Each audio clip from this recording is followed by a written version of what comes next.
right, are you clapping in, biatch?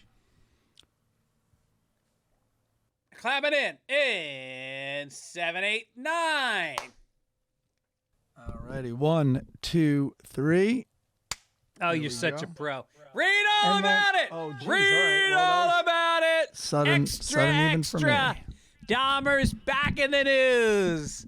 The people are still dead, but we're entranced by this handsome young devil.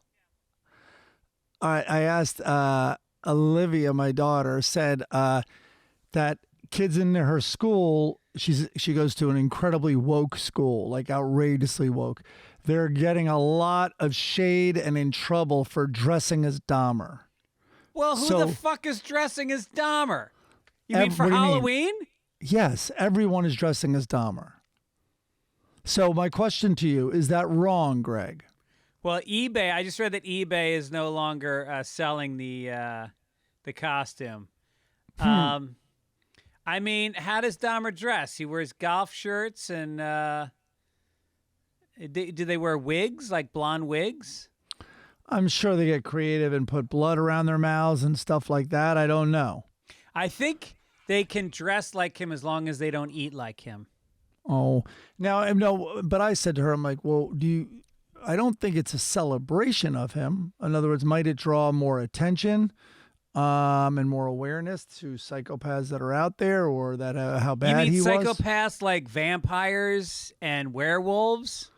Well, then, so I said to her, knowing I had something up my sleeve, I said, well, like, so people can't dress, kind of like what you were saying, as any bad people? And I go, so like no one can ever dress up as Hitler. And she goes, no, you can never dress as Hitler. So then I turn around the computer. So my only IMDb acting credit is Hitler. And then she asked to see the clip because on Tosh.0, Andy Dick came in.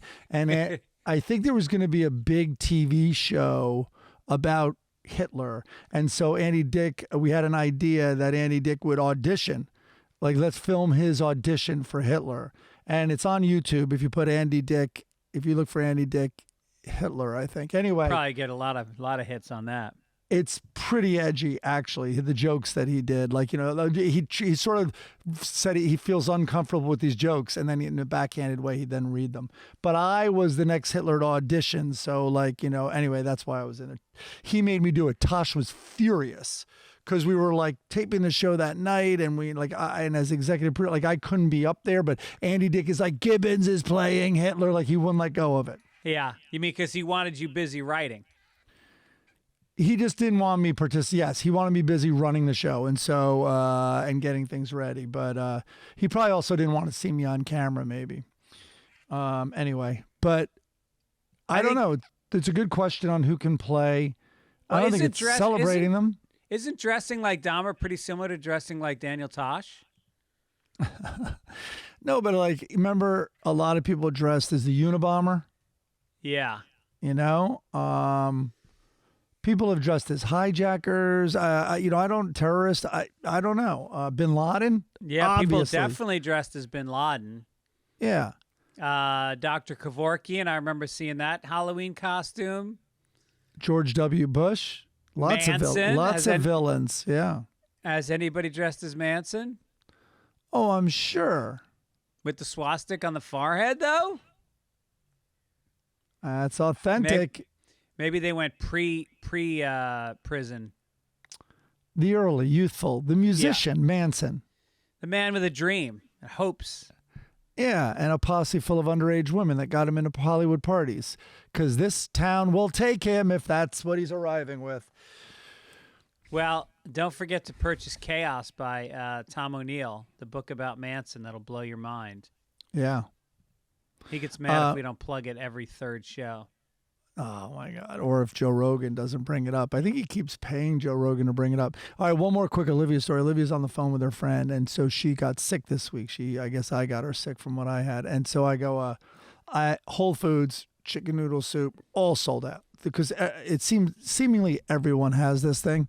Anyway, they had a vegan chicken soup. So I bring that home, and I'm like, listen, I got you chicken soup. And she's like, oh, good. I'm like, I go, actually, it's vegan chicken noodle soup. And she's like, what? And I go, it's vegan, the regular chicken noodles. She's like, so it's not chicken noodle soup. I'm like, so I go, and I'm trying to be patient, but so I go, no, it's vegan chicken noodle soup. She's like, and then she gets snappy. She's like, what does that mean? I'm like, they're vegan chickens. And she's like, so hold on. She's on a Zoom with her friend at this point, and she goes, what does that mean? I'm like, they're vegan, they're free range vegan chickens. I go, they're clones. They're also clones. They're created. And so it's kind of like, farm raised salmon. This is like a man created chicken, and it's vegan. And the friend, both of them, keep in mind, they are in a good, in quotes, school. They're like, oh my God, I didn't know this existed. And all. I'm just like, you fucking morons. That's hilarious. Yes. Yeah. It's a gender fluid chicken. All right. But here, another nice philosophical start to the podcast. Another question for you, Gregory. Yeah. All right. Obviously, there's farm raised, right? Which would not have lived without man basically creating them, right? There's even like you're harvesting eggs. You're literally. I saw this documentary. You're fertilizing them with the sperm because you've killed another male with the sperm, and you're in a bucket literally, and you're creating these embryos. Okay, let's take it a step further.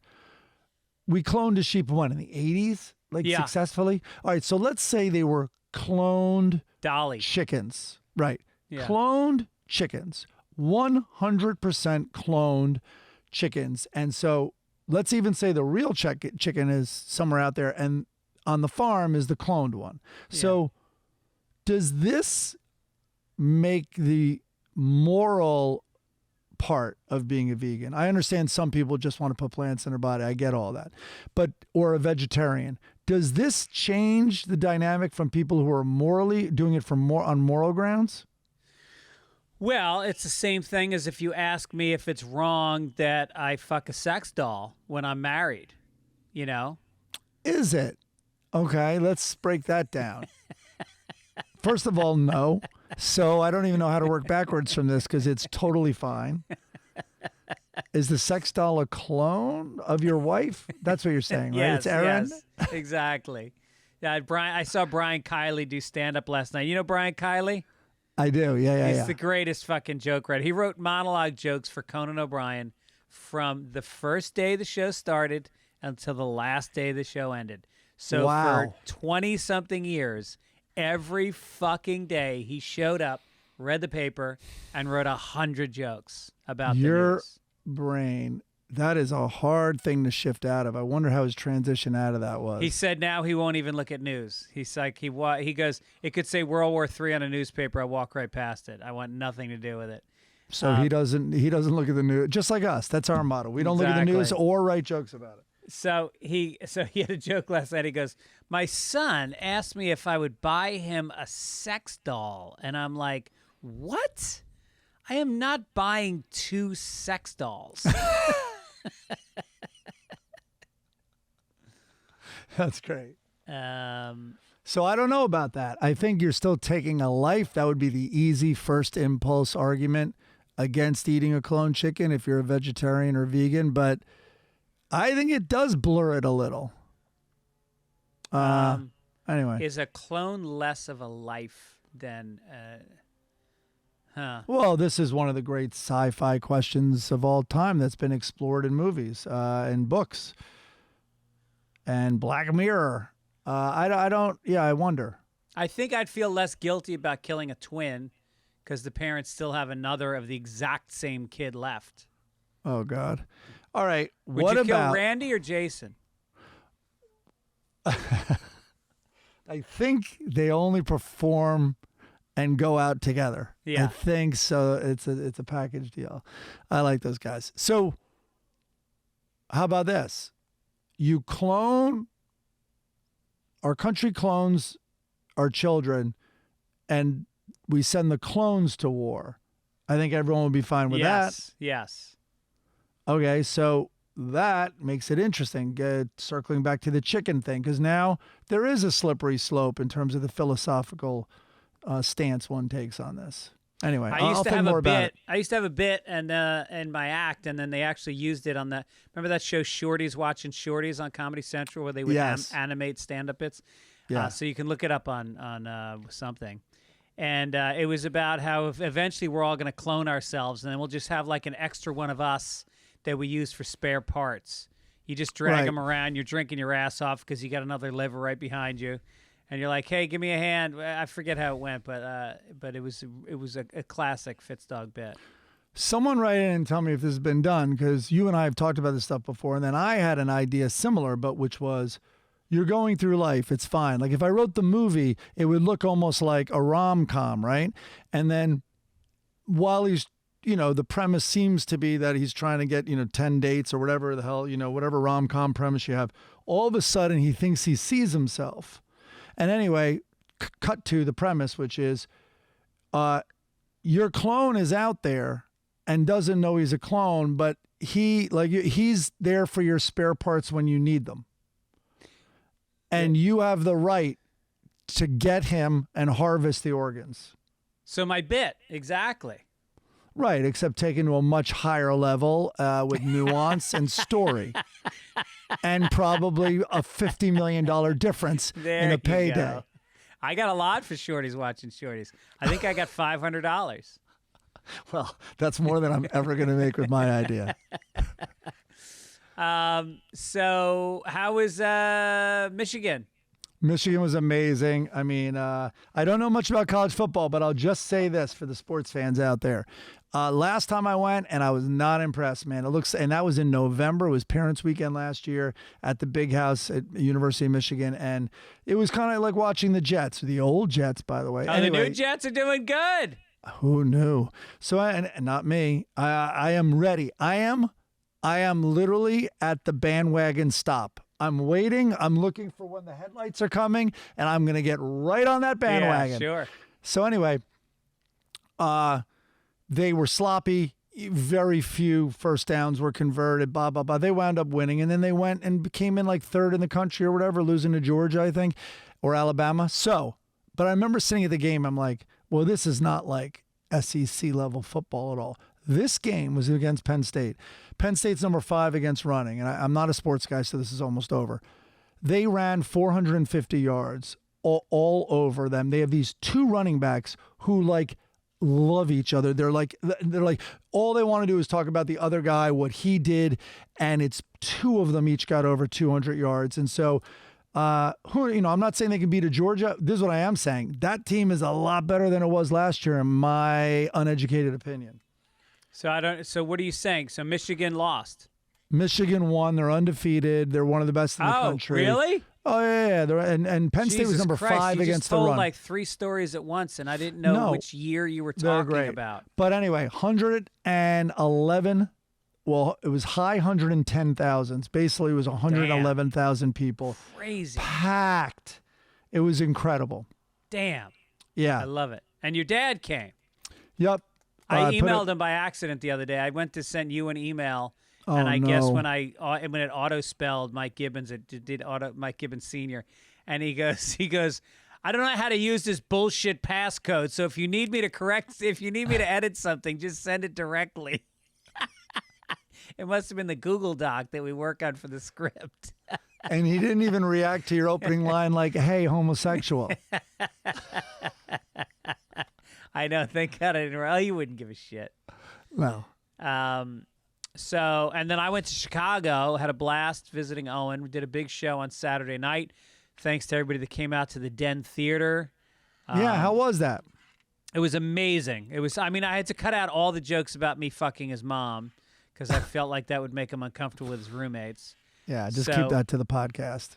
So I just did all jokes about him. I did like literally half my act was I said, I'm going to do every joke I've ever written about Owen back to back, starting from when he was a baby and going up until now.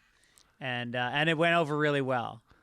Oh, so wow. That was fun. Yeah. Oh, the breastfeeding? Did the breastfeeding. Oh, great. That's where it started. Ended with the fact that he's an anthropology major, which is the study of how to live off your father for the rest of your life. It's the most popular major in the country. It's such a fucking default. I don't know what I want to do with my life. Study man. Yeah. I'm going to back up a few million years and start from there. And then talked to our good friend Matt Malloy yesterday. Our friend Matt Malloy, if you don't know him, you should look him up. He's great. Great actor.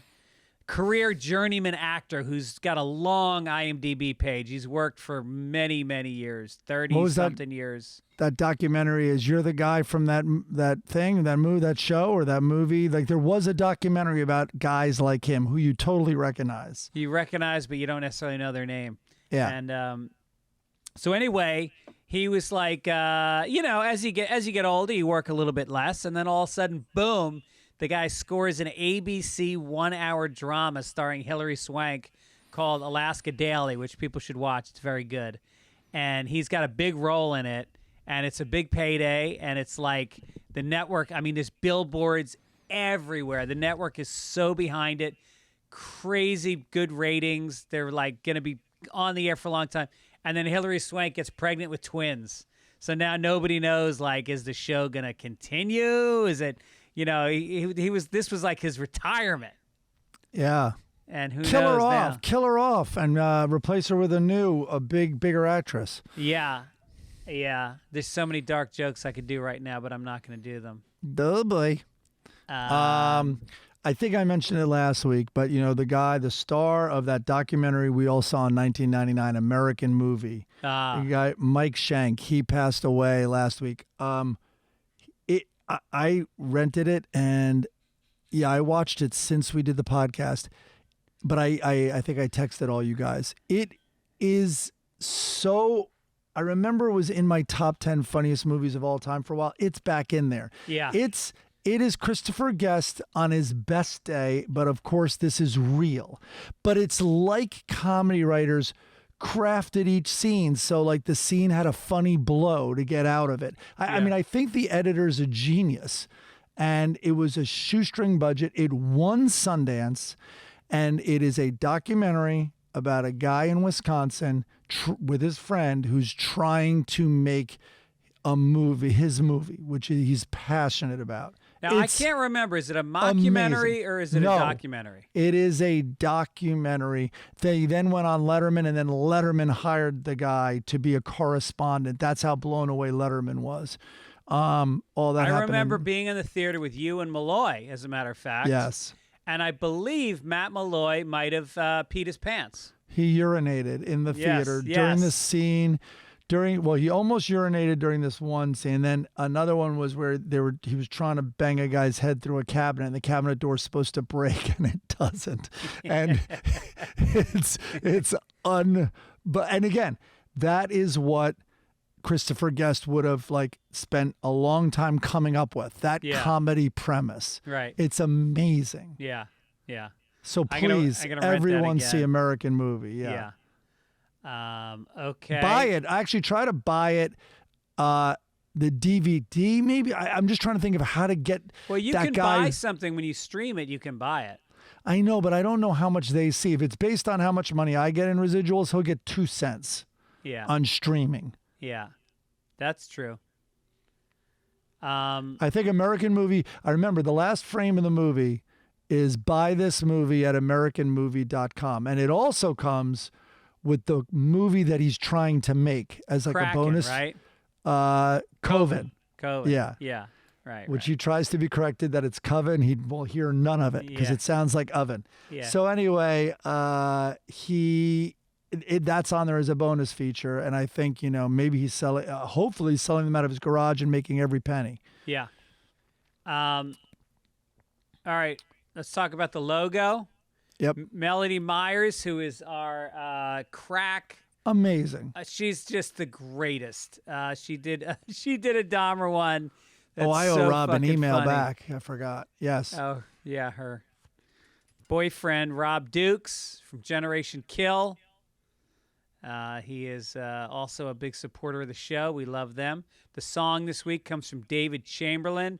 That goes to the top of the list of possible permanent songs for the show.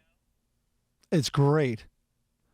And here, we can't show my daughter that I'm dressed as Dahmer, but I didn't do it. Corrections. Daniel McConaughey says Mike must drink so much at football games that he forgets they sell beer. I'm from Pittsburgh, and the college team plays at the same stadium as the professional team. They definitely sell beer. If some stadiums don't sell alcohol, then that's fucked. All right? All right, well, hold on, Daniel. Listen later. I'm going to talk about Pittsburgh, your fair city.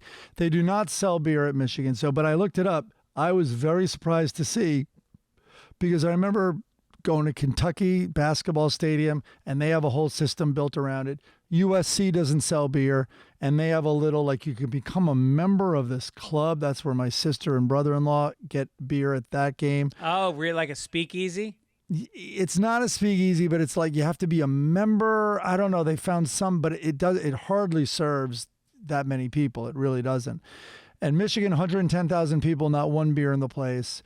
And then Ohio State, I don't think does either. I'm not sure about. But anyway, a good amount don't, but they can. So this guy's right. I thought they weren't allowed. They are not allowed during playoff games in the NCAA. That is a rule. Okay. That's a big loss in income. Cutting out 110,000 people each buying 2 beers. Let me look at the Ohio beers State's what are the beers? $8 each? Oh my God. Oh, at least. How much money is that? 800. That's $1.6 million in beer sales if everybody there buys 2 beers. Yeah.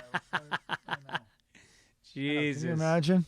And well, what? So they're going to destroy one set of crossbars? Fuck it. What's that, $1,000? The Buckeyes do have it. Yep, $8 to $9 according to this. But beer sales exceed 1 million in first year at Ohio Stadium. So it's new. Yeah. Yeah. First 3 games, it was 412,000, but they're probably talking about net or whatever. Okay, anyway. Brian Gullickson said, Greg mentioned on the podcast that the University of Michigan Stadium has the highest seating capacity in any stadium in the U.S. behind the Indianapolis Speedway. While true that the Indianapolis Speedway does have the highest capacity at a whopping 257,000, there are 7 other raceways with higher capacities than the Big House. Penn State is 106,000. Michigan is 107,000. But it's not. I mean, I don't know how they do it. But when I was there, they put up there, it was 110,000, like 560 or something like that. Like it was very close to 111,000. And they put up the stat on how many games they had over 100,000, and it's years and years and years and years. Adam Bean, who's a big contributor to the show, who we love, said when Greg was in the hospital in Ireland, was he on a respirator? Was he on a ventilator? I guess I said I was on a respirator. He said respirators are those filtered face mask gizmos car painters don in their painting bays. But if Greg was on a ventilator, he'd be kind of knocked out, sedated, unconscious, a tube down his throat, shitting in a bag. So what's the story about your asthma in Ireland and mold? Well, you guys are better than Netflix. What the hell? I definitely had, maybe it was a long time ago. I was 18. Maybe I just had an oxygen tube run into my nose. Maybe that's more likely. Does that make more sense if I had asthma? I definitely had intravenous needles in my arm for a few days, and I had the tube.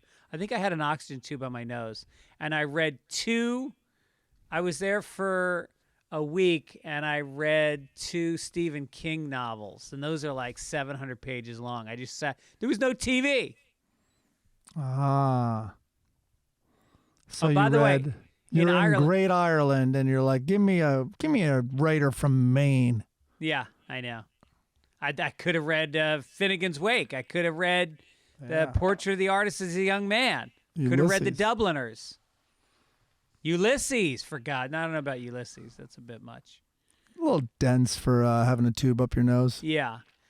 You know what else is dense is the crowds that are going to be forming at the Punchline in San Francisco, November 3rd through 5th. My second favorite club in the country. Side Splitters in Tampa, November 17th through 19th. Oklahoma City, December 1st. Hyenas in Dallas, Texas, or Fort Worth, Texas, December 2nd and 3rd. Also got some dates coming up in the new year in Philly and Portland and other places. Go to fitzdog.com, get your tickets, come out. And now let's talk about HelloFresh for a second. Oh, my God. Did you get the taquitos? I got the taquitos. They just sent us I didn't know how to more. make them, and now I know how to make them. It's so much fun to make them, and it's farm fresh, pre-proportioned ingredients, seasonal recipes delivered right to your doorstep. You don't have to shop, and you don't have to measure. That's my favorite part. Erin is she's a doula, and she's got a new baby, so she's been working from 3 to 8 p.m. every day. So I come home and make dinner. Now, I am not a good cook at all. The reason I don't enjoy doing it is I don't like the shopping part. I don't like the measuring part. HelloFresh lets you do all the fun part of cooking without all the tedious bullshit. So when you subscribe to HelloFresh and check Save Money off your fall to-do list, HelloFresh is 25% cheaper than takeout and less expensive than grocery shopping as well. Their ingredients travel from farm to your doorstep in less than 7 days, so you know they're fresh, pre-proportioned, cut down on food waste. It's offering vegan recipes. It does cut down on food waste. That's a good point. Made without animal products of any kind, dairy, meat, eggs, or honey. Enjoy meals like sweet chili tofu bowls, spicy coconut curry stir fry. We had so many good meals. There was a macaroni and cheese that they sent. Oh, yep. We got that as well. God, so good.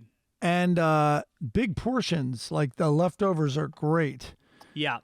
And I'm like you. It's kind of like when I'm like trying to fix a leak in my sink or something. Food shopping is like the run to the Home Depot. Like I get back here and it's like, wait, what? Chives? I don't have chives? Yeah. Back to the store. Right. Whatever it is. I think I have something. I think I have that part and I don't have that part. Go to HelloFresh.com/Paper65 and use code Paper65 for, ready for this, 65% off plus free shipping. Go to HelloFresh.com/Paper65. Use code Papers65 for 65% off plus free shipping. America's #1 meal kit, HelloFresh. Nice. And now, goodbye, Fresh, because we're ready to say hello front page. Are you not hearing it? Right here. Oh, you got it. There you go.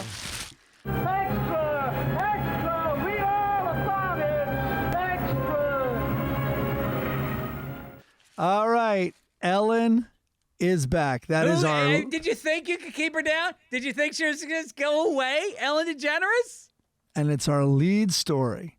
The talk show host whose series The Ellen DeGeneres Show ended 5 months ago in May is returning to the world of television with her new docu-style series called About Time for Yourself with Ellen. I thought it was time for myself, but I guess she's going to be along also. Which follows DeGeneres as she keeps herself occupied with new hobbies while unemployed. Hey, everybody, how you doing, DeGeneres asked fans in a short teaser promoting the show. Lately, I've been taking some time for just myself, away from the cameras, and I've been having such a great time, I thought, bring back those cameras. No, that's not what it says. And I've been having such a great time, I thought I would share some of what I've been doing with you. The 8-episode series will feature DeGeneres learning hobbies like crocheting. Oh. These are not the jokes. Crocheting, bird watching. Ooh. Hold on. And making cards. Just to name a few. I'm coughing on vomit. In this new series, shot at her home, Ellen shares her own attempts to try new things, like keeping a dog for more than one night. That might have been editorialized. And for trying new things and make a little me time in her own very Ellen way. About Time for Yourself with Ellen premieres October 22nd on her YouTube channel. Oh, my God. Listen, people stopped watching you, Ellen, when you had Beyonce on. Now they're going to watch you knit? How did this pitch meeting go? Yeah, right. Yeah, and good luck to the crew that shows up to Ellen's house. I mean, are you shitting me? Put on slippers, put on gloves, put on a mask. Don't touch that shit. Go to Burger King to take a shit. You're not shitting in my house. No way. She's going to do bird watching. I think we should sneak into the woods outside her house, and when she's pointing out the birds, we just pick them off with air guns, just one at a time. Just explode those motherfuckers with high-powered air guns. This is so relatable. Are you an unemployed 100 millionaire who is looking for things to do with your time? Yeah. If she's trying to be the new Martha Stewart, she might take in the fact that the real Martha Stewart stopped being Martha Stewart because nobody fucking cared anymore. Yeah. It happened around the time she went to prison. Yeah. I don't know. I mean, what... I am watching that first episode. Oh, yeah. Maybe I'll watch the second once they've run out of stuff. Well, I have a feeling clips are going to start showing up on there's a thread of ex-Ellen writers. Yeah. And I have a feeling some clips from that are going to show up on that thread. Called the Survivors Club, by the way. We could literally, there is so much on that we could print it and publish it and sell it for a lot of money. Well, you just invited all hackers. The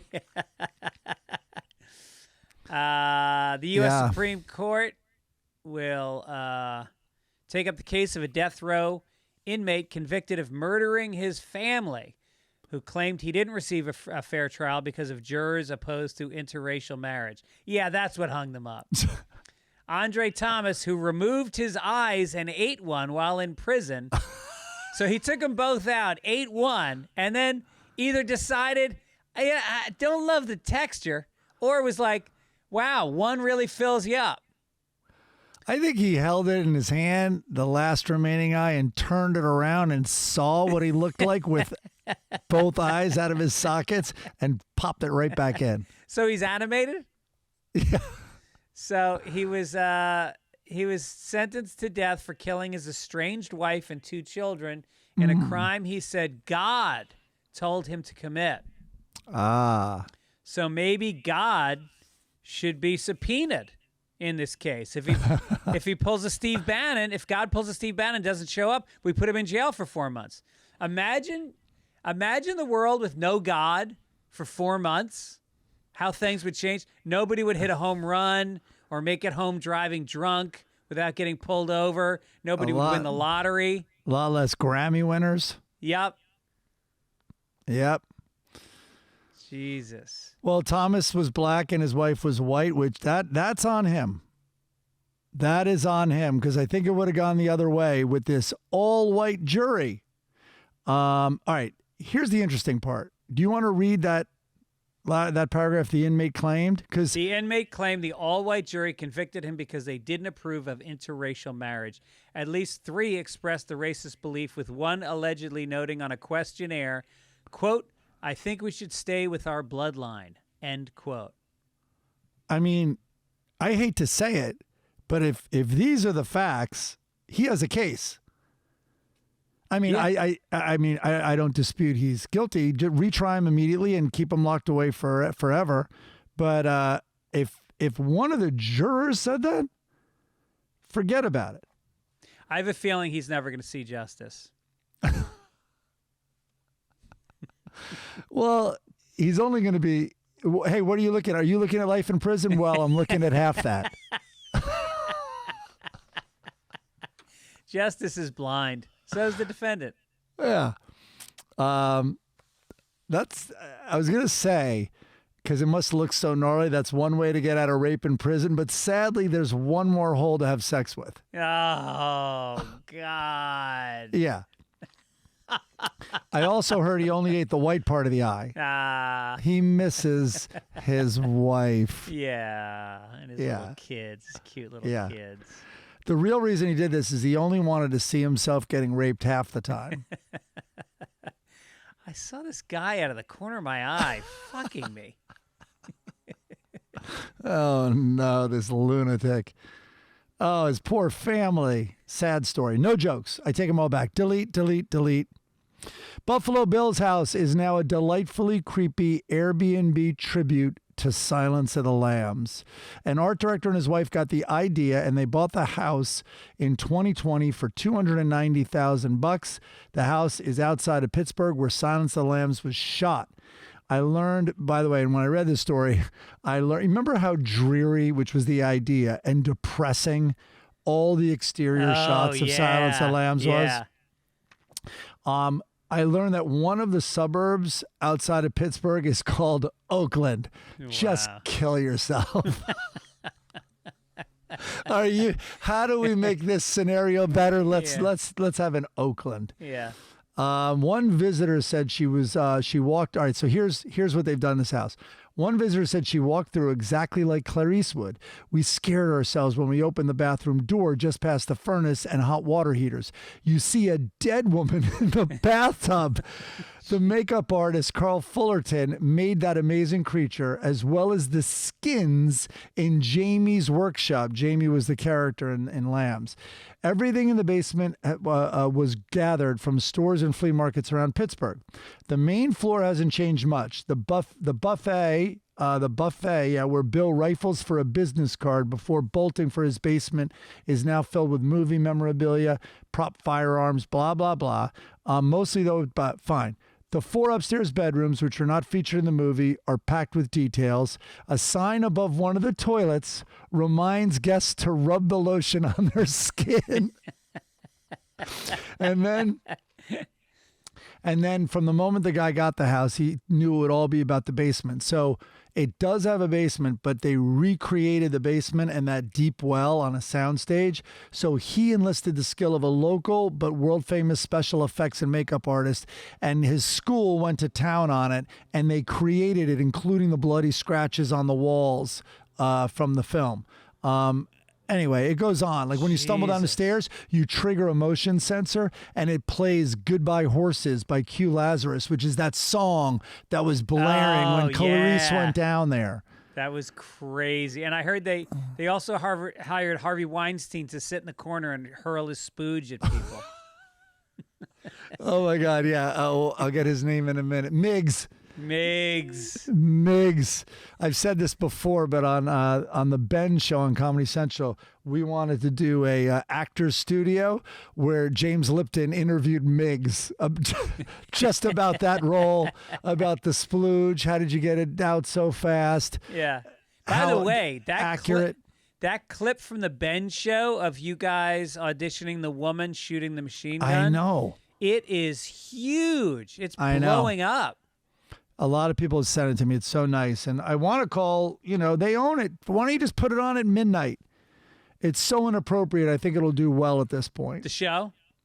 Yeah. It's like, I told you, all of a sudden I'm hearing about all these people are ordering Mayor of Titty City hats and not even knowing it's from the Ben show. Including your daughter? Yeah, exactly. That was the most ironic part. And by the way, if you want to see the clip, how do people search for that clip? Because people are saying it's like the funniest thing they've ever seen. Well, it's on YouTube. It's Gangsta Granny, but the Ben Show. Just type in the Ben Show on YouTube. I don't know how to search TikTok, but it comes up a lot. Yeah. Anyway, back to Pittsburgh, especially for the guy who wrote in earlier. To me, what makes this the most special Airbnb outside of the Pittsburgh area is it's the only one that for sure does not have a sexual predator in it, and it's the least depressing. Yeah. So it has that. You really don't like Pennsylvania. You hate Philly. You hate don't Pittsburgh. Like Pennsylvania. And they're becoming more and more unlikable. Let's face it. Liars. Yeah. Billionaire Philanthropist MacKenzie Scott has donated $84 million to the Girl Scouts, the organization said on Tuesday. The gift from Scott, 52, who was previously married to Amazon founder Jeff Bezos, is the largest single donation to the organization's history. Yeah. So, wow. I mean, is this a charity? The Girl Scouts? Don't these little whores make enough money selling cookies door to door like fucking Mormon Amway cold callers?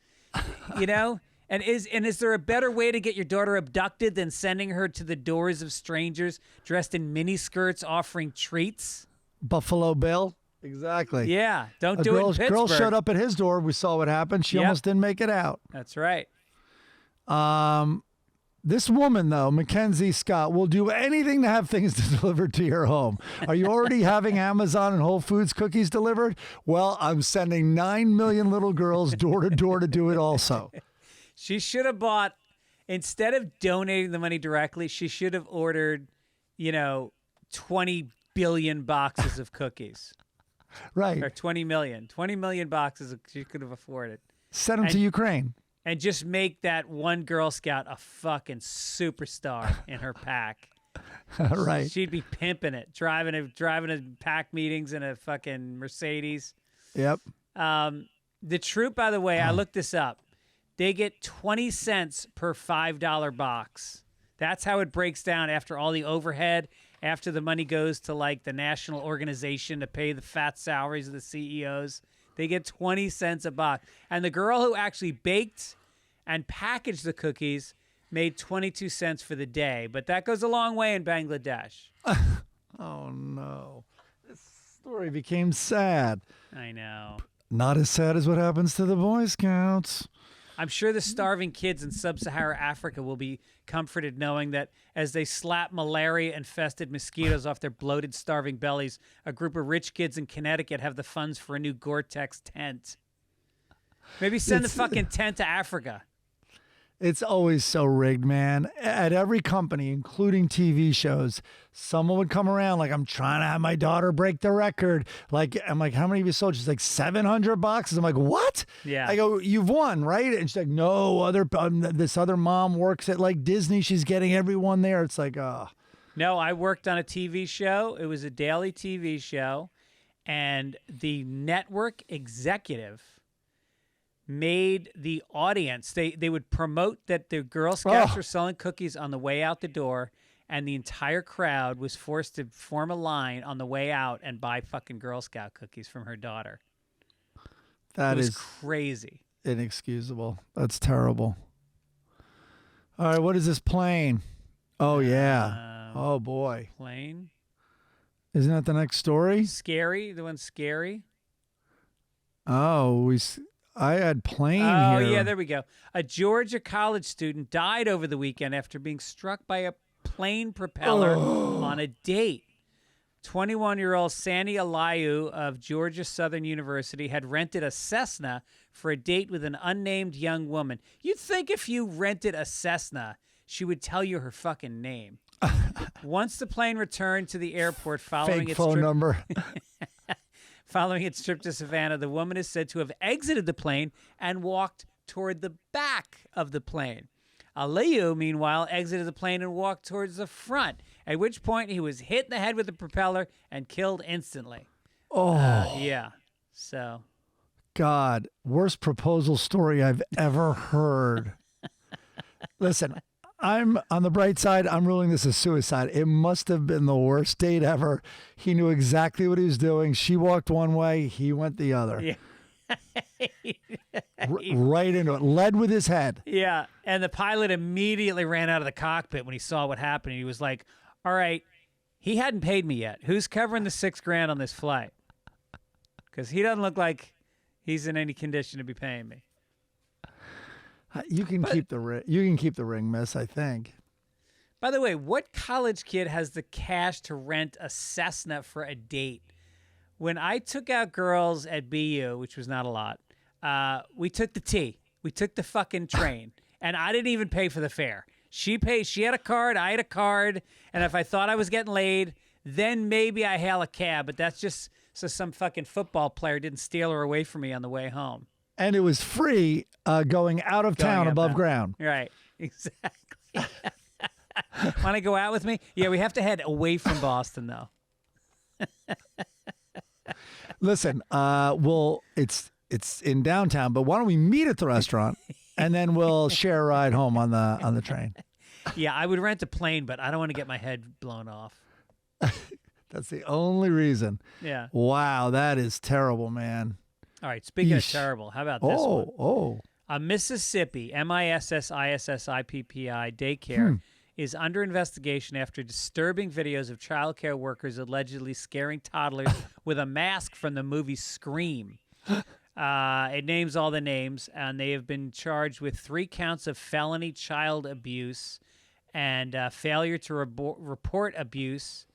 The suspects were arrested in connection with viral videos they were made using a mask to frighten the group of young children left in the care at Lil Blessings Child Care and Learning Center in Mississippi. Are you being bad? Do I need to take you outside? One daycare worker is allegedly heard screaming in a toddler's face while wearing the mask. You better be good. Cries and screams of children can be heard on the videos. The people that did those acts are no longer with us, the school said. They were killed. They were killed. They were fired. I wasn't here at the time. I wasn't aware of what they were doing. I don't condone that. I would think kids would not be that freaked out in Mississippi because the grown-ups are wearing costumes year-round. They wear ghost costumes all the time, at night, late. With torches.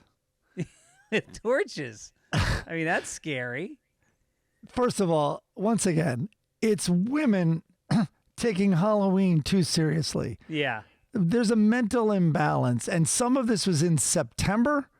Yeah. Maybe the kids were screaming because they were so confused. Like, what is happening? Yeah. I do wonder, though, not a joke. I do wonder, like, is the mask intrinsically scary? The kids have never seen Scream, right? They don't know what it is. I mean, I guess it's a face that's tormented, right? And in pain and agony. And Chris, I guess will they you pull can up the picture of the Scream face? Yeah, it is kind of scary on its own. I guess so. You would know that. I'm surprised one kid didn't laugh, though. Right. But it's so stupid. And why would and you doing do it to this? toddlers? My daughter worked at a preschool during the pandemic for a year. And I can tell you this firsthand. The last thing you want when you're running a daycare is a kid shitting his pants. Now you got 20 fucking diapers to change. You know what's intrinsically not scary? It actually makes kids laugh. It's when I dress up as Hitler and I go in childcare and I tickle them Gucci, Gucci, Gucci. And I tell them the Heil Hitler, you know, it's like waving and it's a good time. There's nothing. It's like Chaplin. I have a Chaplin mustache on, not Hitler. Especially when you go to the Benai Breath preschool. Yeah. Oh, yeah. There's a lot of them in Mississippi. Oh, here's the photo. Yeah, it's a white face with. It's crazy very dark aggressive. eyes. It's very aggressive, especially on a roomy woman. It's time for good news for Gibbons. Okay.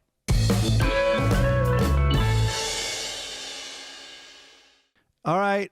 Well, this I texted Gibbons, and I was like, "Hey, man, how I got back in town, so I'm like, how have you been?" I go, "What's up? Do you want to like meet later on?" And a little bit of a delay, and then he texts back, I'm at Zach's house in Canada, and I'm with another good friend, and also another two really good friends. One's Zach's brother, and then one's a mutual friend, Bobby Tisdale, right? Who's friends with all of us, and that's absolutely. And you know what my response was? Cool, man. That's very cool. Say hi to everybody. And how long are you up there for? Send some pictures. And he did. And everything was great. Now, imagine if it was reversed. Oh, forget it. Forget it. It would be a major knockdown, drag-out, passive-aggressive session of what? Yeah, what? You lose my phone number? Oh, he'd be screaming on his way to LAX. Yeah. And by the way, this, of course, is not a fair comparison. Oh, you mean he'd go to LAX and fly up there immediately? Yeah. And screaming as he's walking in the door. Yeah. He might not even hang up the phone on the flight. Right. And it's an unfair comparison because Zach is Dennis's friend. That's how we met Zach. That's how we met Dennis. And Dennis didn't know Zach before you, though. No, I think I knew Zach first. You did know Zach first. Back in New York. I knew Zach before I knew Dennis, but I don't know when Dennis and Zach started hanging out. But anyway, they're tight. You met Zach when we shot that Time Capsule 2000, so it was 1999. Yeah, I did not know Zach before then. And I knew Zach going back to probably 96, 95, in New York, 96 stand in New up, York. right? Yeah, working at the clubs. Clubs? You mean like the Hamburger Harry's for him? No, Stand Up New York is where I first met him because the club owner at Stand Up New York, this guy named Carrie Hoffman, who was the greatest fucking dude. And he ran a terrific club, and he kind of took me under his wing when I first came to New York. That was like the first club I got in. And then he started managing Zach when Zach was just starting out. And I think he did a good job. And then he started becoming a Frank Sinatra impersonator, which sounds like a joke until you see him do it. And you're like, really? He's this old Jew, and he does Sinatra, and it's uncanny. He's got an amazing voice. He dresses up in a tuxedo, and it's amazing. Yeah, it's really great. So he no longer represents Zach. Right, he doesn't. So anyway, Dennis, all right, another good news for Gibbons story. Ready? Go for it. Residents of No Valley in San Francisco are getting a new public restroom, and it could end up costing the city a pretty penny. A new public toilet in the upscale San Francisco neighborhood would cost the city a whopping $1.7 million. A $1.7 million restroom makes a good headline, but the whole story is a lot more nuanced and less sensational. A ceremony to celebrate the public restroom in No Valley on Wednesday was canceled. Which is a goddamn shame because I want to be at the celebration of a new toilet. Does everyone eat Indian food the night before and then throw down a couple extra shots of espresso that morning? Now, I don't know much about San Fran, but the Noe Valley, I think, is right near Mill Valley, where Gibbons is from. All right, just let that sit. I just infuriated Dennis on 2 counts. One, no one says San Fran. Yeah. Okay. He gets angry about that. 2, I have no idea where Noe or No Valley is, and it's probably not near Mill Valley. But Dennis could have used this toilet. So Dennis had his people who are not fans of Good News for Gibbons will really check out after this one. Gibbons got his colonoscopy a week or 2 ago, and it was no bueno. And he could have used a $2.7 million toilet. And then he kept saying he wasn't going to come over and have a drink at the golf club. And then all of a sudden he shows up and he's like, I don't think this was a good idea. Because I kept telling him it's not going to start till later. Like it starts in the middle of the night. And for Dennis, the fireworks started right away. By the way, don't call it a golf club. It's a public municipal course that we hang out at that's a dump. That had an engagement party where people were giving toasts on a microphone as you were trying to tee off last night. And I started screaming at them. Yeah. This used to be a golf club. That's what you were yelling. And also, for $1.7 million, a toilet should have a flat screen TV, a bidet that blow dries your ass, sprays cologne on it, bleaches your asshole. You should have a live birthing coach holding your hand as you push out a thick, dry one. Well, it's San Fran. I think there is going to be a guy in there who takes care of you. The Shababoosh. Yeah, that would be a precious glory hole. That would be... yeah. Did I tell you I was in San Francisco once? And I went to this peep show place, where they show porno videos, and you go into a booth and you close the door, and then they give you tokens to put in, which are covered in semen, I would imagine. and you put them in, and then you can change channels. and it has everything from lesbian porn to bestiality, like hardcore. What? Yeah. So anyway, so I'm in one of the booths one afternoon, and I look to my left, and I see light flickering. And I look to my left, and I realize it's flickering through a little round circle about waist high, and it's a glory hole. Maybe you don't finish this story. And I just looked at it, and I was just like, oh my God, can you imagine? And then this part of you that does imagine, that goes, I don't know, maybe I'll put my... So I didn't do it. Has anyone ever seen a glory hole and then while they're like taking it in and thinking about it, kind of like you did, all of a sudden a cock comes through it? Like every single one seems to be one way. You know what I mean? Yeah. I guess because you're in the bathroom, but that would be kind of funny. That's an outside the box thinker, the guy that's putting his cock into the bathroom. Yeah. Yeah. I mean, that scene in Porky's is one of the classic moments in film history. Do you remember that? Yeah, but I imagine on paper people were like, do we really want to do that? Like, they executed it pretty well. Yeah. Which, by the way, Porky's, when it got reissued, I forget, somebody sent me like the 30th anniversary reissue of the DVD, and I watched it. That movie is remembered for this dick being put in a glory hole. It was about racism. It was about child abuse. Wasn't there anti-Semitism in it? There was anti-Semitism. There was Nazi. It was a heavy, dark movie. Yeah. All right, let's go. What's her name was, I remember, whatever age I was, from Sex and the City, Samantha. It's so shameful that I know the character's name. But she was in it, and she like simulated orgasmic sounds or whatever, and I think she was topless. Really? Anyway. Oh, yeah, no. Oh, what do you mean? It was the scene. Like Damn that's it, can you pull up those pictures? That's all I thought about leaving the theater. Really? I was like 14 or 15 or whatever age I was. Yeah. Damn. What year was? We look up the year. It turns out I was 30. By the way, somebody leaked out topless photos of I think it was Arizona State women's volleyball team, and I guess they won their conference, Wisconsin, and they all flashed. They took a picture where the whole team flashed their tits, and somehow they thought it wasn't going to get out, and it got leaked, and they scrubbed it from the internet, but not that well. I found it. So they're Wisconsin boobs, huh? Huge, cheesy, Chris, fat it's tits. Kim Cattrall in Porky's. And what year did Porky's come out? Well, we want to guess? You want to try to guess? I Let's would guess. guess it came out in 1983. I'm going to guess also. That's a good guess. I'm going to put it at, oh man, that's a really good guess. I'm going to go right near you, so it's not going to be fun. I'm gonna put 81. 81.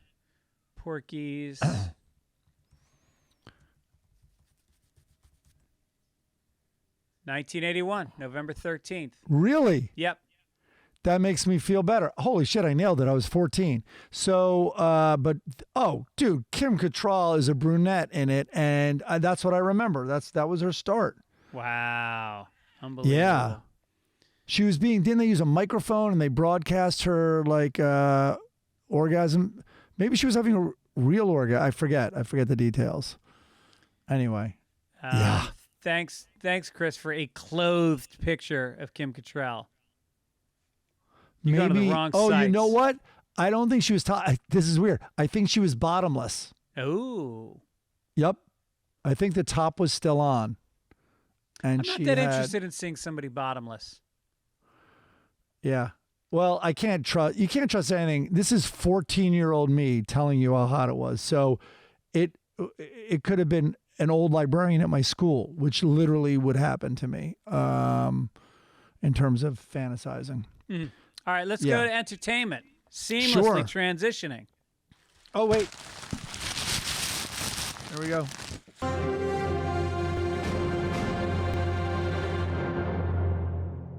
This was a message from somebody. I didn't get the name. I know you like to rip on House of Dragons, and Mike is willing to take a stand on controversial topics that will get him canceled. No one cares enough to cancel him. True. The actress playing older Rhaenyra, the king's daughter, is non-binary. It would be unfair for a cis actress to play a non-binary character. Is it okay for a non-binary actress to play a woman, mother, queen? Also, my guess is that the House of Black people with blonde hair will go to war and the king and get wiped out. That's why we don't see them in Game of Thrones. All right. I wish the house was formally called Black People with Blonde Hair. Yeah. Blondes on blacks. It's not a good look. You don't see it much. Oh, there it is. Oh, dude. Look at her. Yeah. Wow. Yeah, that's the bottomless photo. Nice ass. I sound like a real and pig on they this don't podcast. simulate it. They have real sex, and then her sex sounds are broadcast or whatever. Porgies, see it. Wait, you're saying that when they filmed it that they actually had sex? No, I'm not saying that at all. Oh. So what do you think? Is it okay for a non-binary actress to play I don't know what this guy's saying. I mean, I've given up on all that. You can't limit. It's called acting. I mean, please. Anyone can play anyone. I mean, we play the roles of mildly racist, white superior kind of cis men, and that's not us at all. Yeah, exactly. We're also maybe playing mentally challenged people.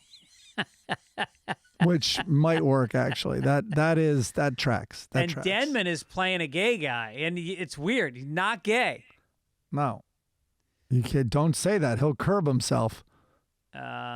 Matthew Perry is in the news this week. Apparently, like, my wife was reading a thing this morning. She's like, do you know he took 55 Percocet a day? Can you imagine the shits that guy took? You know how dried out your shits get when you're on opioids? Imagine the shits he didn't take, I think is what you're saying. Yeah, right. Well, read the story. So he has a memoir, and that's why he's in the news a lot. There's two things that I read this week, and this first one you flagged, and it's He's, here. by the way, the least annoying person from Friends, and that's saying not much. What are you talking about? Oh, you didn't like him in Friends? No, he was very funny, and Friends was not very funny. Don't get me wrong. No, I hated Friends. But he was funny and all that. But Kudrow is the best thing on that. Yeah. She was great. That's true. She was great. Yeah. Addiction struggles became so severe that he nearly died a few years ago at age 49 when his colon burst from opioid overuse. He suffered a gastrointestinal perforation, and he spent 2 weeks in a coma and 5 months in the hospital, and I had to use a colostomy bag for 9 months. The doctors told my family I had a 2% chance to live. I was put on a thing called an ECMO machine, which does all the breathing for your heart and lungs.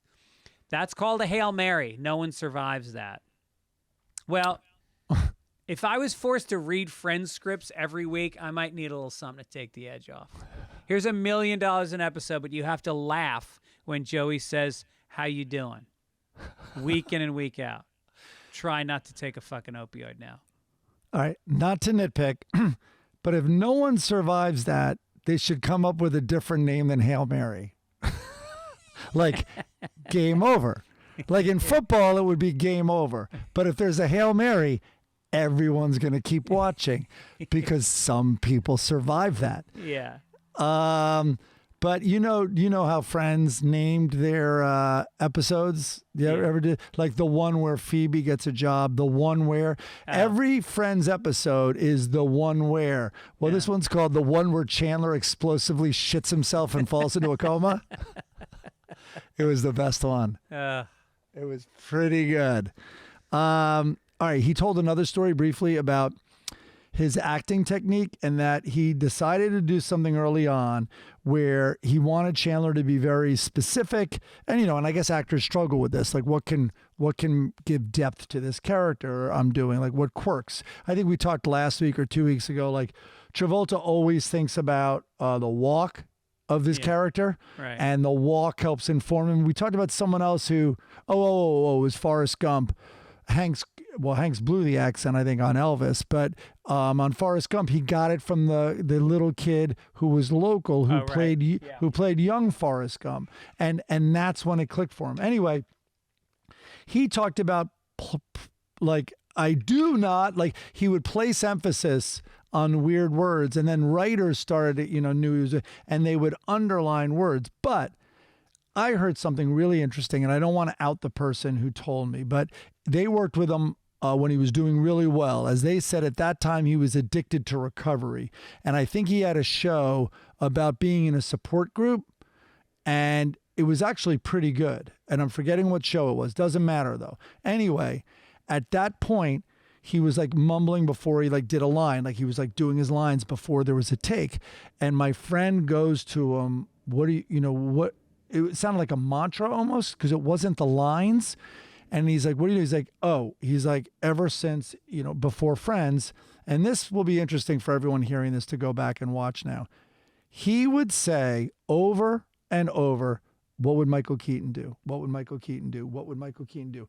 Now, good luck trying to watch Chandler without thinking of Michael Keaton. Interesting. It's unbelievable. Well, I think that's kind of what, what's his name did with Keith Richards when he did Pirates of the Caribbean. That's exactly what he did. What's his name? Yeah, he just got Johnny Depp. Just got out of trial. Yeah. Yeah. Right. Well, the thing is, you have to see Keaton do comedy. Keaton would like lean in and actually place emphasis on words differently. And I was surprised he didn't bring this up in the book. And what I think is the reason, could be total bullshit. I don't know what I'm talking about, but I think it was much cooler to reference Michael Keaton before his giant comeback. You know what I mean? Oh, sure. You were giving credit to this guy who was a comedy legend in his day. Night Shift is one of the funniest movies of all time. Oh, if you see Night Shift, that's Chandler. Yeah. For sure. I'm Mr. Mom, all that stuff. Yeah. And his stand-up was really good. He had a hilarious stand-up. He used to do this bit where he would walk out on stage and he'd go, I don't really have much material. And then he pulls out a piece of gum from his pocket and he starts reading the Bazooka Joe comic. Right. And I won't do it, but look it up. It's very funny. Yeah. So anyway. James Corden. Go On. The show was called Go On. That was which was a good show that he did. He did it.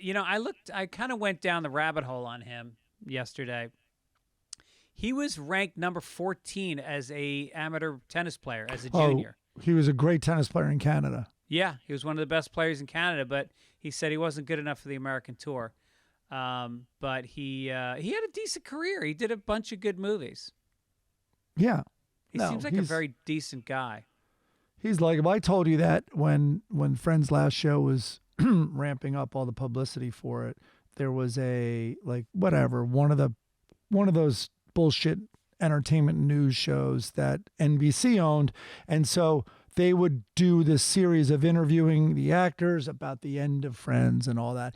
And I remember Courtney Cox and Jennifer Aniston were being interviewed, and they were just rapid fire questions, like funniest moment, like what did you ever break? Best guest star, blah, blah, blah. And they're like, who will you miss the most? Or something like that.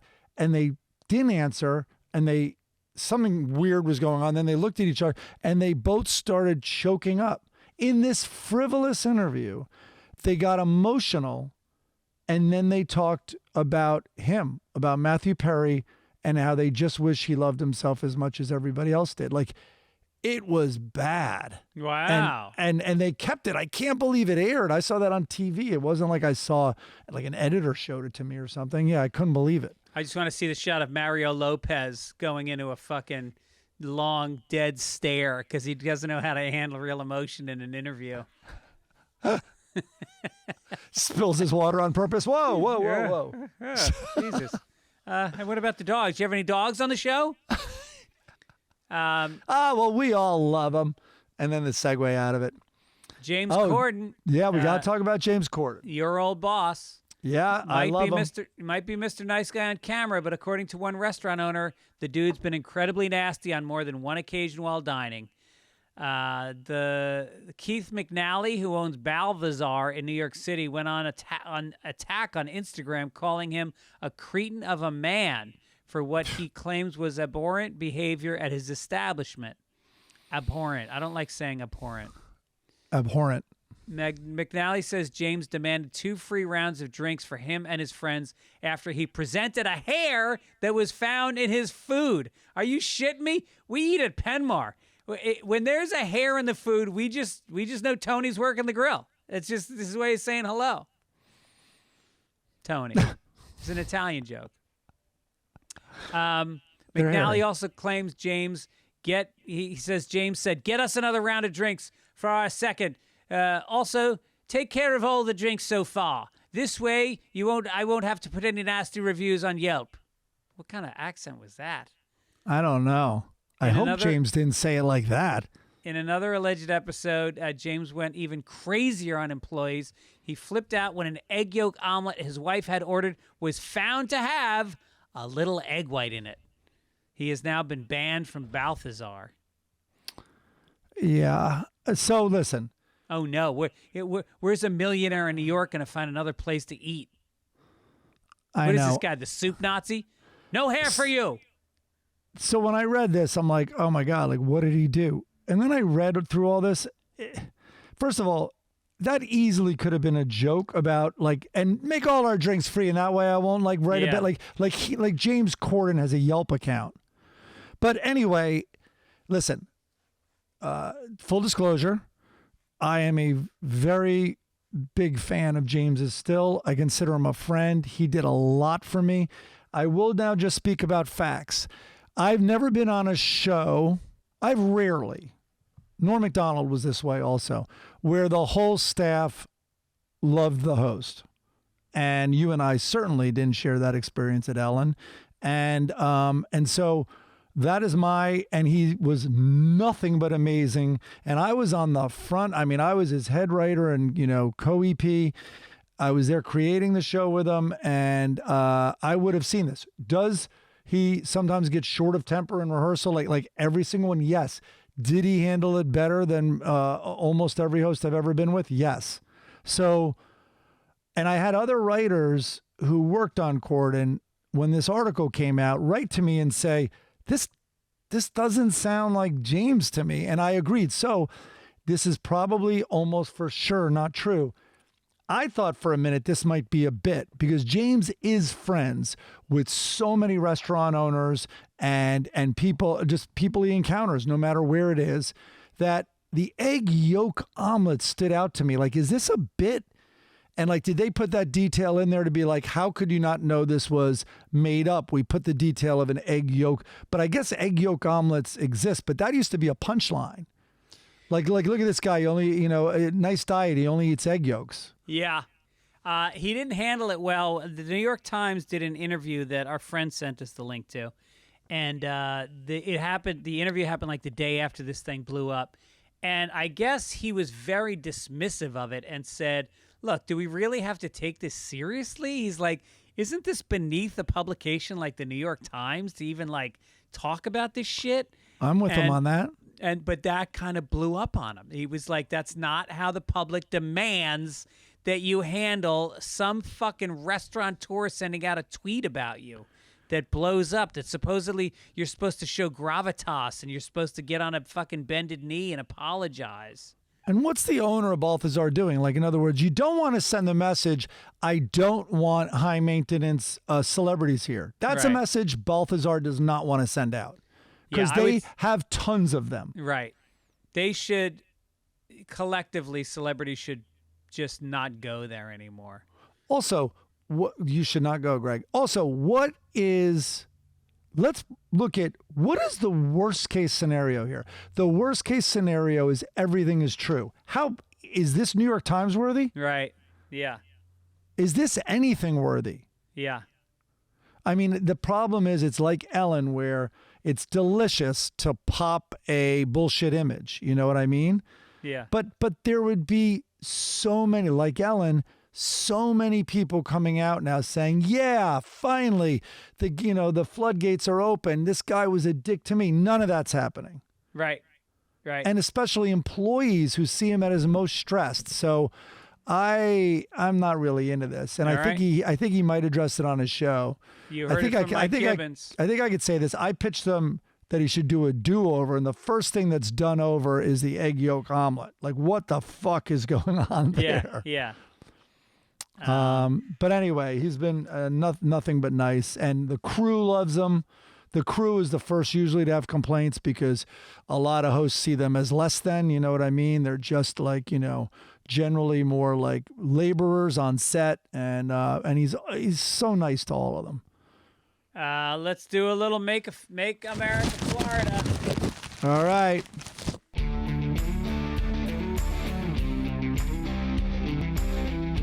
I think this is yours this week.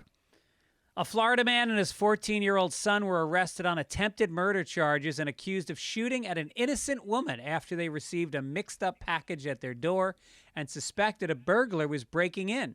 Gino Colonoscata, just say Italian, 73, and his son... I think Gino did that. Yeah, and opened fire Saturday morning after they got a Ring doorbell notification about someone at the front door of their Winter Haven apartment around 7 a.m. The person was a neighbor who received a medicine delivery for the Colonoscatatas at his home, and being a good Samaritan, he took the medicine and hung it on the Colonostica's front door. But after they got an alert from their camera, the father and son left their home armed with .45 caliber firearms, searching for a person they suspected to be a burglar. 100 yards away, they found a woman looking at her phone in a dark vehicle with dark windows and the engine running, and they targeted her. When she looks up and sees Gino standing at the back of the vehicle with a gun pointed at her, screaming for her to get out of the car, she thinks, he's about to carjack me. He's going to rob me, she said.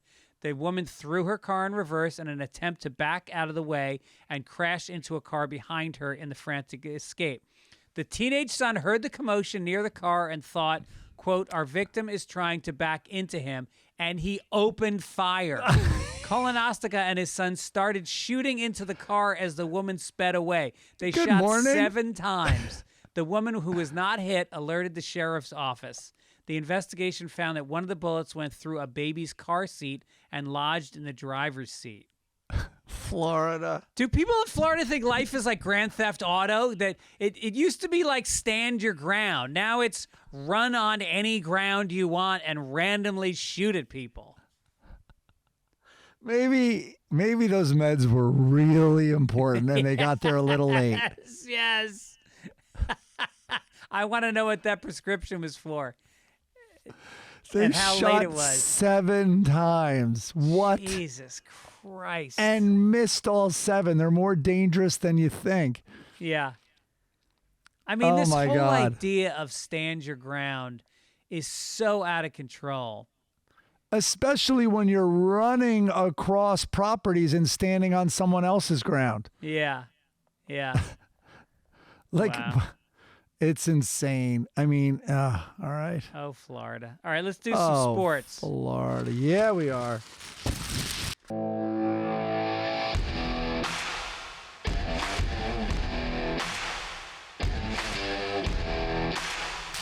There was no brotherly love for First Lady Jill Biden from Philadelphia Eagles fans last Sunday. Philadelphians, here you go. Biden, who was raised just outside of Philly and doesn't hide her support for the city's pro teams, was greeted with boos as she took part in the coin toss prior to the matchup between the Eagles and the Dallas Cowboys. The First Lady was serving as the Eagles' honorary captain for the game and was also present to promote the Biden administration's Cancer Moonshot Initiative. She received a traditional greeting from the Philly faithful as she took the field with cancer patients, survivors, and their families. All of whom were booed. Boo, you cancer patients. Fucking go Eagles. Boo, you one-titted freak. I mean, the First Lady doesn't hide her love of the Philadelphia Eagles, but what is it? She wants to take away tax cuts for the rich? Is that what these fucking cretins in Philadelphia... What is it they're booing her about? Yeah, I don't know. I don't know what that poor woman's done. Jesus that she's Christ. his teacher? that she still works helping young kids. I mean, it's crazy.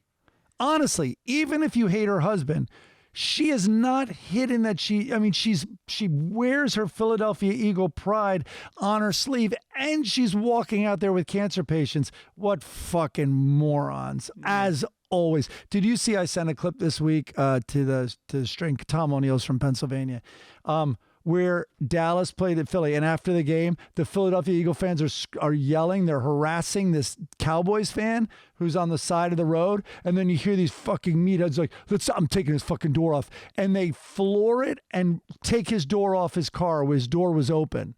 Yeah. And they keep screaming and harassing him, then they turn around and they try to run him over. Yeah. What assholes.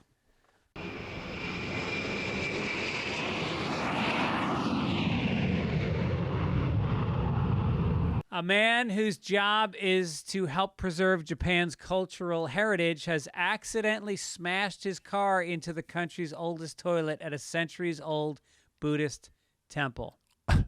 That's it. I hope it wasn't a $1.7 million toilet. The ancient door was ruined after he hit the gas without realizing the car was in reverse, the press said. Well, you jumped ahead to international, Pally. I'd like to hear the Bucks update, the Bucks bet update. Oh, shit. I bet you do want to hear it because... Yes, I do. The first two games... Are we in game 6? Are we in... You lost the first 2 games this season. I think we've played 6. So I lost. I was down 100. You were down 100, and now you are up 100. With 4 wins in this bet in a row. So I was giving you 8.5 points, and we actually lost the game 2018 to Pittsburgh, and that's when Brady screamed at his offensive lineman. I didn't take a private jet here on my own and, chose not to travel with the team to fucking have you guys mail it in today. I didn't miss practice on Wednesday. Yeah. Fucking guy. The country hates Tom Brady. He is the new pariah. It's not going well. It's not going. He has to play the victim card in this divorce, I think. Which he could. I think he could. Listen, I don't know what's going on there. Like, I mean, I don't even know what our listeners know. Like, I haven't read anything, but whether it's true or not. But he could play you know what? I respect her. You go super positive on Giselle. I respect her, and love her. And you know what? In fairness to her, she gave me the ultimatum, and I just couldn't do it. I had one more year, and now, I'm just heartbroken over it. I think most people would side with him. I think the only way he wins this divorce case is if the Buccaneers win the Super Bowl, because then it's like, all right, yeah, he had another year left in him. But the fact that the Bucs are like 2-3 right now, or 3-2, that doesn't look good for him leaving his family. But he has a built-in excuse. It's her. Strife. If he had asked a woman, his wife, to stop move out working, in preseason, she moves out or whatever happened, and we don't know what happened, but yeah.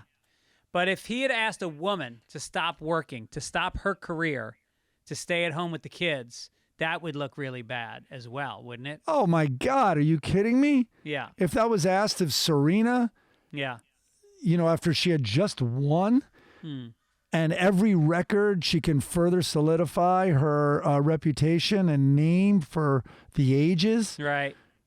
And it's like we're talking about months. Now, there are some differences, and we don't know what we're talking about. She might be very concerned about his mental health, about, getting injured and stuff like that. We don't know. That's the card she should play for sure. Right. How did I become so good at playing divorce cards? Jesus. Let's get to this day in history. Yeah.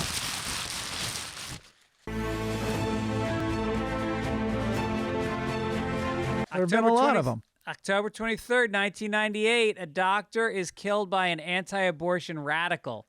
Dr. Barnett Slepian is shot to death inside his home in Amherst, New York. The killing marks the 5th straight year that an anti-abortion providing doctor in upstate New York became this victim of a sniper attack. Jesus. He just returned from religious services at their synagogue. Oh, boy. Oh, when a boy. bullet shattered the kitchen window and struck him in the back. In the aftermath, wow. at least 4 doctors in upstate New York quit practicing. A lot of people lost their jobs. I just think it's amazing that these people are pro-life and they're killing doctors. But I also believe if I thought that abortion was murder, if I truly, in my heart and in my brain, considered it an act of murder that somebody was taking a fetus out, then what would I not do to stop it from happening anymore? Wait, I'm reading this story. I'm defending the guy. I'm saying if you believe that abortion is murder, it's a genocide against babies. Yeah, and I don't believe it is murder. Yeah. But if you did, I can see that you would murder somebody who's murdering babies every single day. Yes. No. I understand what happens to a mentally imbalanced person when it could tip them over. Yes, logically. They're called Christians. Oh, boy. This guy, that was 19. I'm reading the rest of your story here. Geez, that was 1998. And then he was not caught for 2 years. Oh. And they finally found him in Europe, and he was extradited from France on the condition he would not receive the death penalty, like his victim. A cop whose defense argued he only intended to wound Sleepian was convicted of second-degree murder and sentenced to 25 years to life in prison. Huh. Wow. Yeah. All right. Well, that's those sniper attacks, and how many of them in upstate New York, and Connecticut. God. A couple letters to the editor. Yeah. Andy Pichard said, I messaged a couple months ago when you guys were doing the best first albums on Sunday Papers, and it wasn't mentioned. What? As you guys have been mentioning them, whatever. Yeah. Can't Buy a Thrill by Steely Dan is by far one of the greatest first albums. Yeah, it was. I listened to it. When I got this email, I listened to it again. It's pretty staggering, the hits that are on that album, and even the ones that aren't hits are worth listening to. And I try to drill it into my kids' heads. Listen to albums. All they do is listen to single songs. Yep. They don't understand that an album is telling you a story. It's a time capsule. It's like there's a reason why these 10 songs or so were put together. They're meant to be listened to together. Totally. Michael Azar, I was reading through. Oh, this is just the clip we were talking about before. The clip, the gangster granny. Yeah. So this guy's complaining about the debate over first albums. He says the debate to me is about the best double album. This is from Carl. The thesis is for the debate is that good art requires self-editing. Let's take, for example, the White Album. Critically acclaimed and widely adored by Beatles fans as one of the greatest albums. This is, of course, bullshit. For an album that delivers such hauntingly beautiful songs like Blackbird, Dear Prudence, While My Guitar Gently Weeps, to put them alongside absolute disasters like Back in the USSR, Why Don't We Do It on the Road, these songs shouldn't be on any album. Oh, I don't know if I agree with that. Like Why Don't We Do It on the Road? And Back in the USSR and... there was Honey Pie, I think, is on that album. That was a fucking horrible song. Honey Pie. I know, but I think they were all right. Yeah, it works for me. The White Album is one of my favorite albums, but I do view it. Maybe he would agree with me, and I feel the same way about the Clash's Sandinista, and I feel the same way about Exile on Main Street. They seem to be like an artist's notebook during an incredibly prolific time where they just record everything. Yeah, Sandinista feels like a sketch pad. Sandinista is a triple album, by the way. Yeah, it's incredible. They should have edited. I agree with them on that one. But their first album, London Calling, was a double album. Was that their first album? No. It was their fourth album, I think. So London Calling was a double album, and that was solid. Unbelievable, yeah.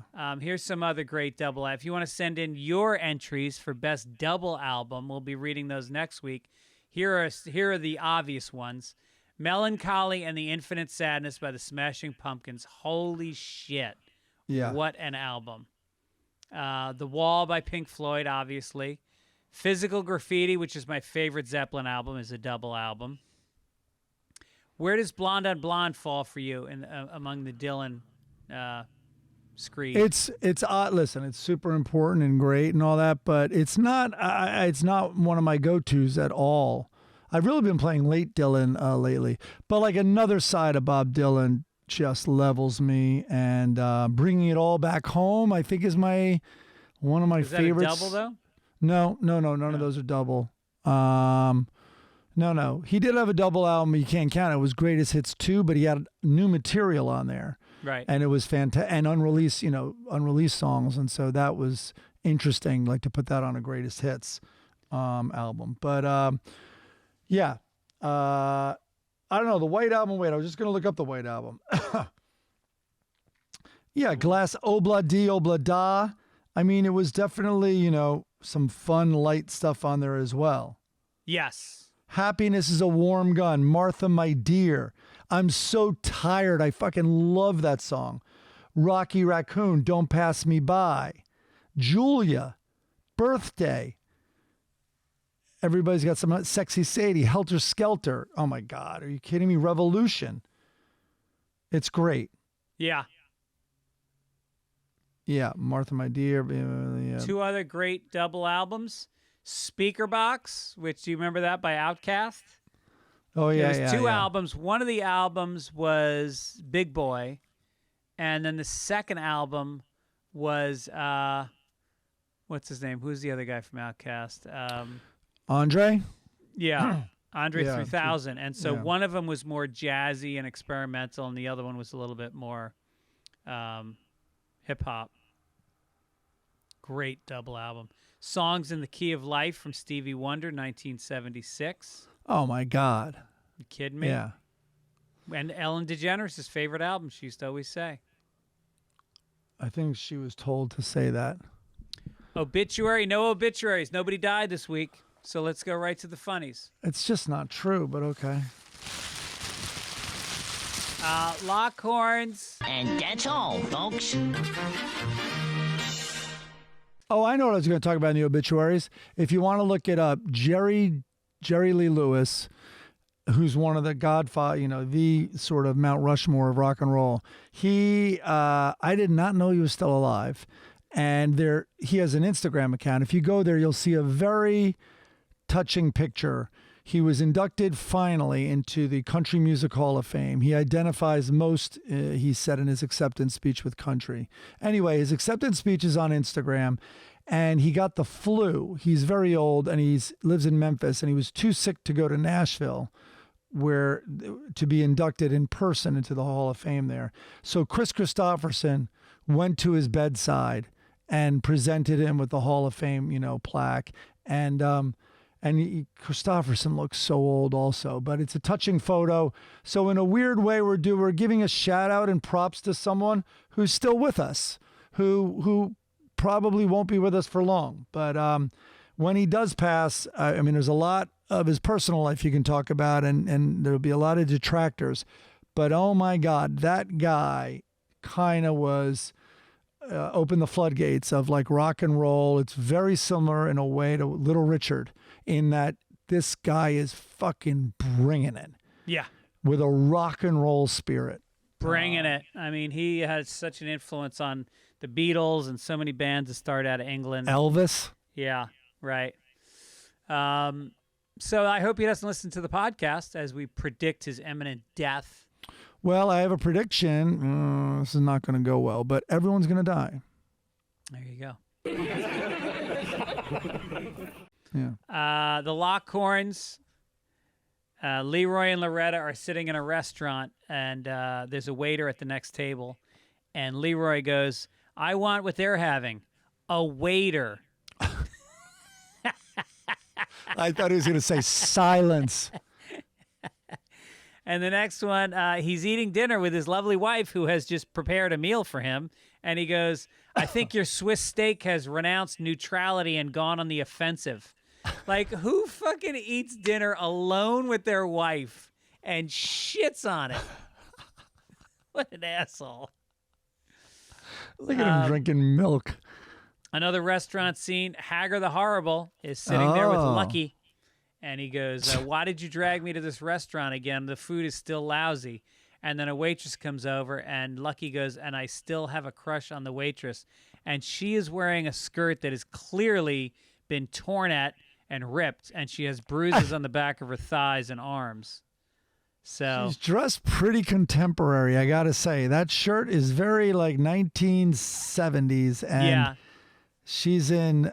I don't even know. She's in Viking times. I'm so illiterate, I don't know what times those are. I know, and the hairstyle, she's got like Blondie in the 70s kind of hairstyle. Yeah. All right, should we do a Far Side? Yeah, I've talked about this before, but I thought I'd officially put it in here, but this is one of my favorites ever. So it's two jungle explorers, and they show up at this campsite that is just torn apart, and you see like paper on trees, a ripped coat. You see a hat up in the tree. And so the guy goes, and they pick up a journal off the ground, and they're both looking into the journal. And the caption says, here's the last entry in Carlson's journal. Quote, having won their confidence, tomorrow I shall test the humor of these giant but gentle primates with a simple joy buzzer handshake. It's so good. Genius. It is so good. All right, here's a family circus. All right. That, guess what? You might not shit on it. It looks like it is from like the first year that Bill Keane started doing the family circus. I'm seeing it in black and white. I have not seen the caption. You have a dad. Yeah, they're very different characters. A dad walks in the door, and they're coming from a cold. It looks like maybe they were at a game or something, because the two little kids have like pennants in their hands. He has a towel on his arm, and he's still in his coat. I think. A blanket. And then she's answering. The mom has been home with the baby, and she has towels in her hand. I don't know what she's holding in her hands. So I will not have a good guess at this caption, but the kid's mouth is open. So he's probably saying, Mom, you missed it. Dad slept through the whole game. I have no idea what this little kid could be saying. Well, first of all, you're leaving out that the dad is no longer the like clean-cut father that we're used to seeing. He's grizzled. He has like a double chin, grizzle, and a cigarette dangling out of his mouth. This is a different family circus. This is before Bill Keane got fucking pasteurized. I do see a football on the program the kid's holding, so I would have only put that detail in there if there was a joke. Probably something involving, he loves wordplay, pigskin, or something like that. That's my final answer. So the caption is, the little kid says, and we each had a bottle of soda. Daddy brought his own in his pocket. Whoa! Whoa! Not your family's family circus. Maybe Bill Keane's son is ruining this. Yep. Maybe that's what we're learning, because I would accept that. I like that one. I like that one a lot. I've never, ever said that. Yep. I wonder what year Here's what that's I'll never from. say. I liked Blondie this week because especially when Dagwood's in it. This should be our last podcast. What's going on? He's in bed and he's wearing, guess what? Donut pajamas like a fucking 6-year-old. And he's got a laptop open. She's reading a book. And he says, it says here that more people get their news from Facebook than anywhere else these days. She goes, I have to say, I'm not surprised. And he goes, Facebook? She goes, where did you read that? And he goes, Facebook. Okay, first of all, your face shouldn't be in the computer. It should be buried between those golden thighs. She's wearing a violet halter top with frills on the shoulder strap. and he's laying in bed with this fucking goddess with a laptop. If she was in my bed, do you think the only electronics I would be bringing in there would be shaped like a penis and have 3 double D batteries in them? That's a heavy, heavy vibrator. That's right. That's right, and that's the anal one. That's sold in Home Depot. What a waste. What a That's goddamn the waste. one. I wish I could take over this cartoon for just a week and let me write up some scenarios. Yeah, I bet you could do well. I bet it would be banned from every single paper in the country. Yeah. All right, listen. We want you guys to tell your friends about the podcast. Pump it up. Spread the word. We are available. The video is on YouTube every week. And then we also are putting clips up on Instagram every week. We hope you enjoy those. They're in the Greg Fitzsimmons on Instagram. Follow me there. Follow Mike at Gibbons Time. You got it, pal. And support our sponsors, the great people over at HelloFresh.com/paper65 to get 65% off free shipping. We want to thank Midcoast Media, Chris Denman, Beth Hoops, and Key and John, who do a great job turning out this baby every week. Absolutely. Thank you. Mike, anything you want to promote? Yes. Just do it. Right now, you just listen to this podcast. Just fire up American Movie. You will thank me. Good. We'll check in with you again next week. Thanks for hanging out with us. God bless America. Thank you, guys. And everyone should take it easy. Take it easy. There it is.